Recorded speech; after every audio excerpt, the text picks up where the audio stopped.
Bonjour à toutes et à tous, bienvenue sur votre chaîne d'information en régional, l'info en continu tous les quarts d'heure. Voici donc une nouvelle édition préparée par l'ensemble de la rédaction avec vos prévisions météo bien évidemment pour démarrer.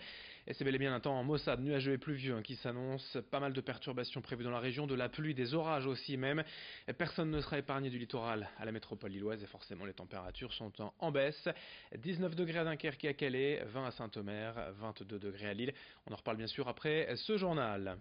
À la une de cette édition tout d'abord, ce rapport de plusieurs associations d'aide aux migrants mettant en cause la police dans le Calaisis. Les bénévoles dénoncent entre autres des violences, des palpations abusives, notamment envers les femmes. Ce rapport a été publié hier par les associations et immédiatement, sans doute, la police, par la voix de ses syndicats, réfute ces accusations de violence. On va faire le point en détail avec ce reportage complet sur place signé de notre correspondant Corentin Escaillé. Contrôle d'identité à répétition, obstruction en distribution, menaces, insultes ou encore violences physiques.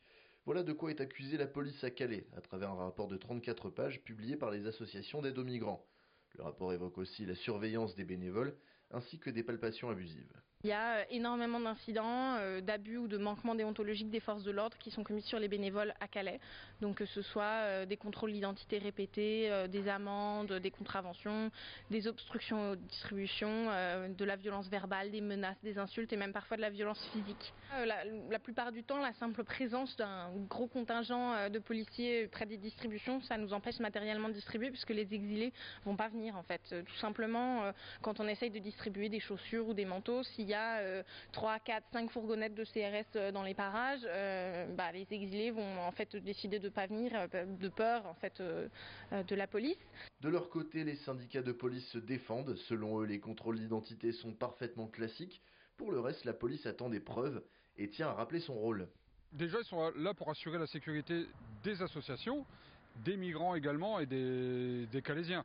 Donc ils ne sont pas là pour faire des contrôles d'identité comme c'est dit par les associations. Ils sont là pour assurer la sécurité de tout le monde. Maintenant, quand on voit ce qui est déclaré, des palpations faites sur des femmes par des collègues masculins, j'ai du mal à le croire. Ensuite des violences, du harcèlement. Je sais pas de où ils sortent ça. Maintenant, s'ils ont des preuves, qu'ils déposent plainte et puis qu'ils amènent leurs preuves.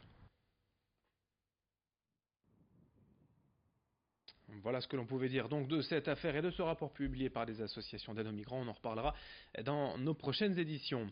Et dans ce journal également, nous allons maintenant à l'Île-Oisem pour vous présenter un réseau de boulangeries pratiquant la baguette suspendue. Vous le savez, ce système qui vous permet de payer une baguette ou une viennoiserie, un gâteau pour le prochain client.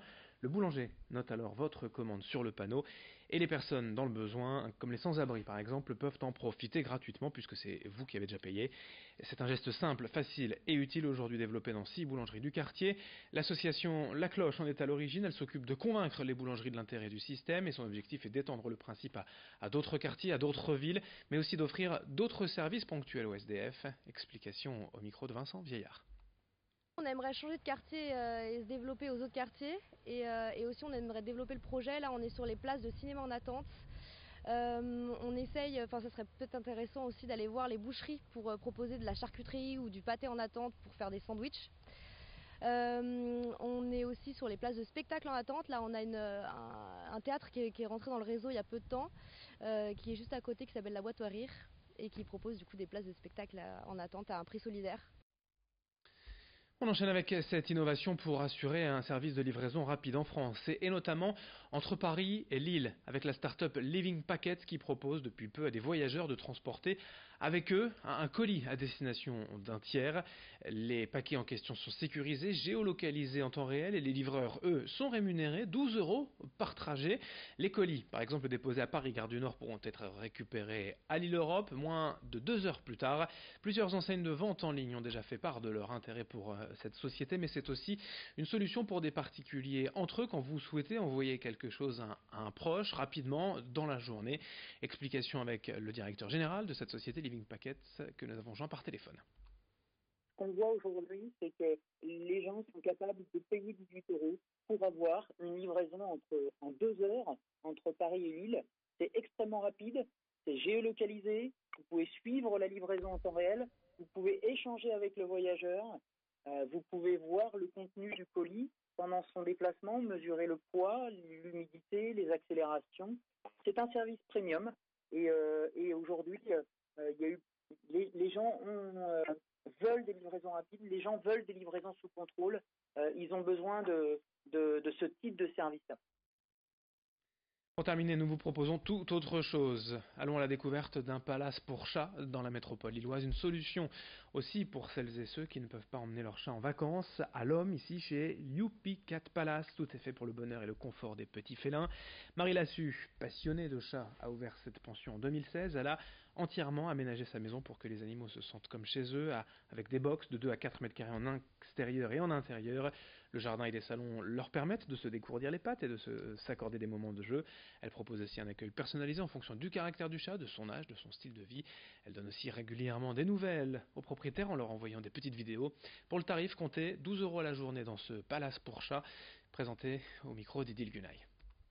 Avant la prise en pension d'un chat, je rencontre longuement le maître, c'est-à-dire que on fait une visite de l'ensemble des locaux, pension intérieure, pension extérieure, et on discute ensuite du tempérament du chat, de ses besoins spécifiques, enfin voilà, tout est fait pour s'adapter à chaque pensionnaire.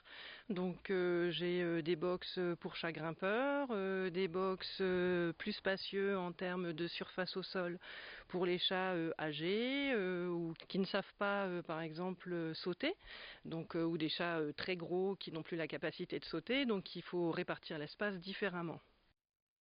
Youpi Cat Palace, 12 € la journée, c'est à l'homme et c'est une solution, on le dit, on le répète, pour celles et ceux qui n'ont pas de solution de garde pour leurs animaux pendant leur congé, pour éviter encore et toujours, on ne le dira jamais assez, les abandons d'animaux.